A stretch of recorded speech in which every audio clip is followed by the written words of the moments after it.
নমস্কার, সনাতন ধর্মকথা চ্যানেলে আপনাদের সবাইকে স্বাগত। আজ মহাভারতের আদি পর্বের ৬১তম অধ্যায়ে মহাভারত কথা আরম্ভ পর্ব শুরু করব। নারায়ণং নমস্কৃত্য নরং চৈব নরোত্তমং দেবীং সরস্বতীং ব্যাসং ততো জয়মুদীরয়েৎ।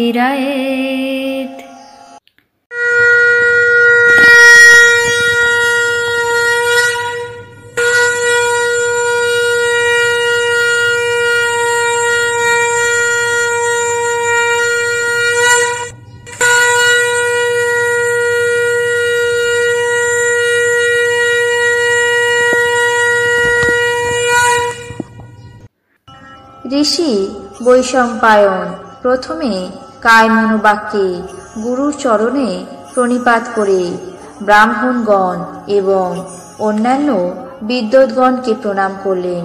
পরে মহর্ষি বেদব্যাসের দ্বারা অপূর্ব উপাখ্যান কীর্তন বিষয়ে কৃত সংকল্প হয়ে রাজা জন্মেঞ্জয়কে বললেন, মহারাজ, ভগবান ব্যাসদেবের মুখনিসৃত এই অমৃত সমান মহাভারতীয় কথা যেমন রমণীয়, আপনাকেও সেই অনুরূপ শ্রবণের জন্য উপযুক্ত পাত্র লাভ করেছি।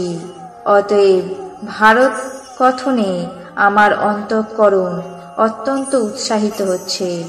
হে মহারাজ, রাজ্য লোক প্রযুক্ত কুরু পাণ্ডবদের গৃহবিচ্ছেদ এবং সর্বভূত বিনাশক সংগ্রাম এবং পাণ্ডবদের দূতমূলক বনবাস সবিস্তারে বর্ণনা করছি, শুনুন। রাজর্ষি পাণ্ডুর মৃত্যুর পর যুধিষ্ঠিরাদি পঞ্চ পাণ্ডব অরণ্যবাস পরিত্যাগ করে নিজের গৃহে অর্থাৎ হস্তিনানগরে প্রত্যাগমন করে অচিরকালের মধ্যে বেদবিদ্যা ধনুর্বিদ্যায় সম্পূর্ণ খ্যাতি লাভ করলেন। পুরবাসীগণ তাদের এমন অসম্ভাবিত নৈপুণ্য দেখে সকলেই অত্যন্ত অনুরক্ত হয়ে উঠল। কৌরবগণ তাই দেখে সহসা ক্রোধান্বিত হল। তারপরে মহাবল সৌবল, ক্রূরকর্মা কর্ণ এবং দুর্মতি দুর্যোধন এরা একসঙ্গে এক মত অবলম্বন করে পাণ্ডবদের নিগ্রহ চেষ্টা এবং নির্বাসনের বাসনা করলেন। দুর্যোধন শকুনির পরামর্শক্রমে রাজ্য লাভের জন্য পাণ্ডবদের উপর নানা রকম উপদ্রব করতে শুরু করলেন। একদিন তিনি অন্নে বিষ সংযোগ করে ভীমকে খাইয়ে দিলেন। ভীম তা না জেনে বিষ অন্ন ভক্ষণ করলেন এবং দ্রুতই তার শরীর জীর্ণ হল। আর একদিন ভীম গঙ্গা তীরে ঘুমন্ত অবস্থায় ছিলেন। সেই সময় দুর্মতি দুর্যোধন তার হাত পা বেঁধে জলে নিক্ষেপ করে নিজের নগরে ফিরে আসে। পরে ভীম জেগে ওঠা মাত্র স্বয়ং নিজেকে বন্ধনমুক্ত করে পুনরায় উত্থিত হলেন। একদিন বৃকোদর ভীম নিদ্রায় অভিভূত আছেন।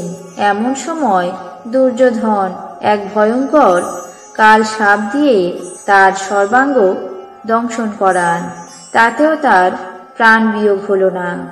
মহামতি বিদুর পাণ্ডবদের সেই বিপদ উদ্ধার বিষয়ে সতর্ক থাকলেন। যেমন দেবরাজ স্বর্গস্থ হয়েও জীবলোকের হিত সাধন করেন, তেমন বিদুর দুর্যোধনের পক্ষে থেকেও পাণ্ডবদের শুভ সাধন করতে লাগলেন। দুর্যোধন গোপনে এবং সামনাসামনি নানা উপায়ে পাণ্ডবদের বিনষ্ট করতে না পেরে পরিশেষে বৃষসেন এবং দুঃশাসন প্রভৃতি কিছু ব্যক্তির পরামর্শ গ্রহণ করে ধৃতরাষ্ট্রের অনুমতি অনুসারে বারণাবর্তে যৌতুগৃহ প্রস্তুত করালেন।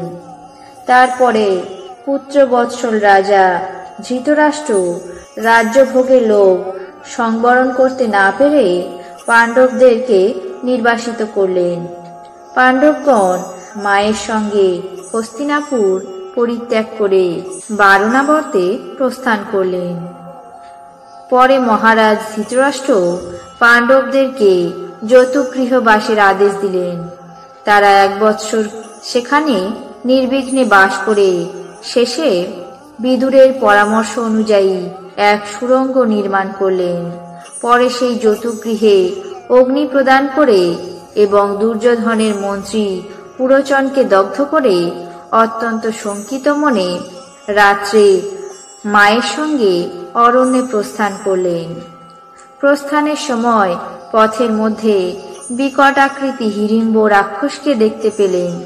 হিড়িম্ব মুখ বেদান করে তাদেরকে ভক্ষণ করতে উদ্যত হলে ভীম নিজের বিক্রমের প্রভাবে তাকে বধ করেন। তারপর আত্মপ্রকাশ ভয়ে ভীত হয়ে সেই রাত্রিতেই সেখান থেকে প্রস্থান করলেন। প্রস্থানের সময় ভীম হিড়িম্বা নামে এক রাক্ষসীকে বিবাহ করে তারই গর্ভে ঘটোৎকচ নামে এক পুত্রের জন্ম দেন।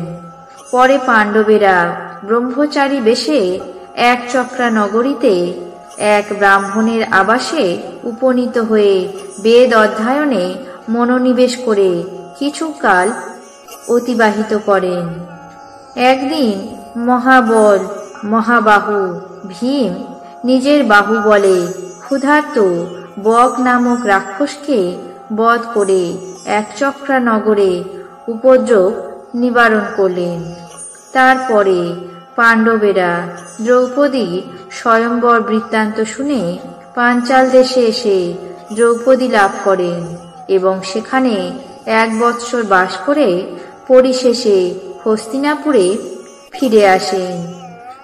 তখন ধৃতরাষ্ট্র অভ্যাগত পঞ্চপাণ্ডবকে বললেন, তোমাদের ভাইদের মধ্যে পরস্পরের বিবাদের সম্ভাবনা বিলক্ষণ দেখছি।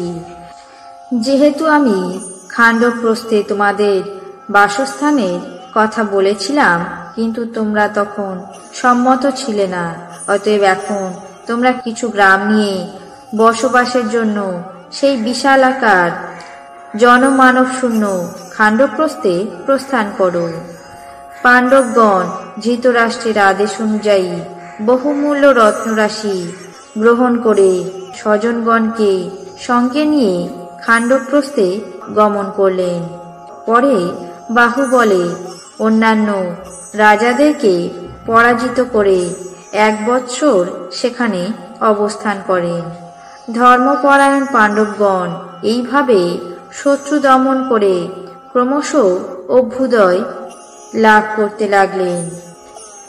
মহাযশা ভীম পূর্ব দিক, অর্জুন উত্তর দিক, নকুল পশ্চিম দিক এবং সহদেব দক্ষিণ দিক জয় করে এই শশাগড়া ধরণীমণ্ডলে আধিপত্য স্থাপন করলেন।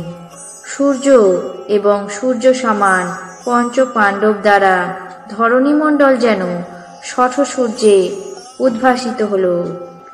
একদিন ধর্মরাজ যুধিষ্ঠির কোনো বিশেষ কারণবশত প্রাণের থেকেও প্রিয় ভ্রাতা অর্জুনকে বনে যেতে বললেন।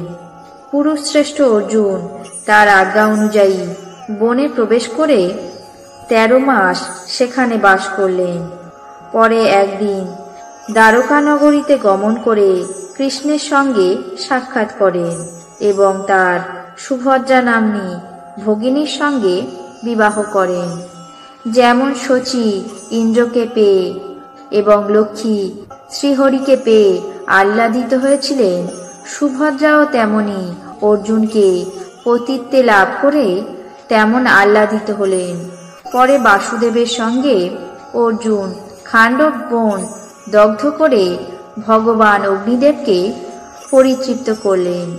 অগ্নিদেব পরিতুষ্ট হয়ে অর্জুনকে গাণ্ডীব ধনু, অক্ষয় তুনীর এবং কপিধ্বজ রথ প্রদান করলেন।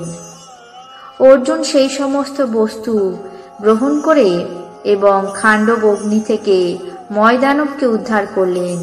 ময়দানব তার প্রসাদে পরিত্রাণ পেয়ে নানাবিধ মণিকাঞ্চন মণ্ডিত এবং পরম রমণীয় এক সভামণ্ডপ নির্মাণ করে দেন।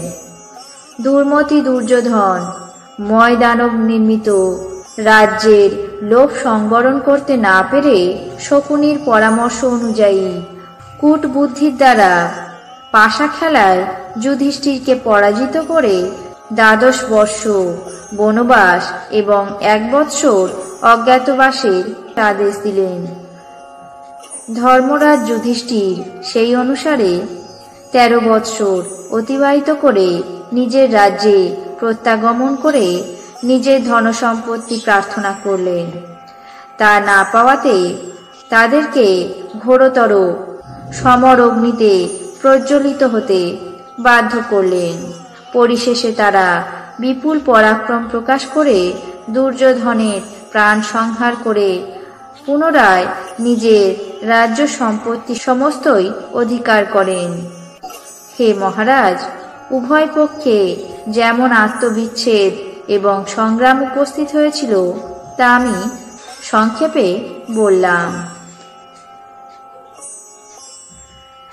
আজ মহাভারতের আদি পর্বের ৬১তম অধ্যায়ে মহাভারত কথা আরম্ভ পর্ব এখানেই শেষ করছি।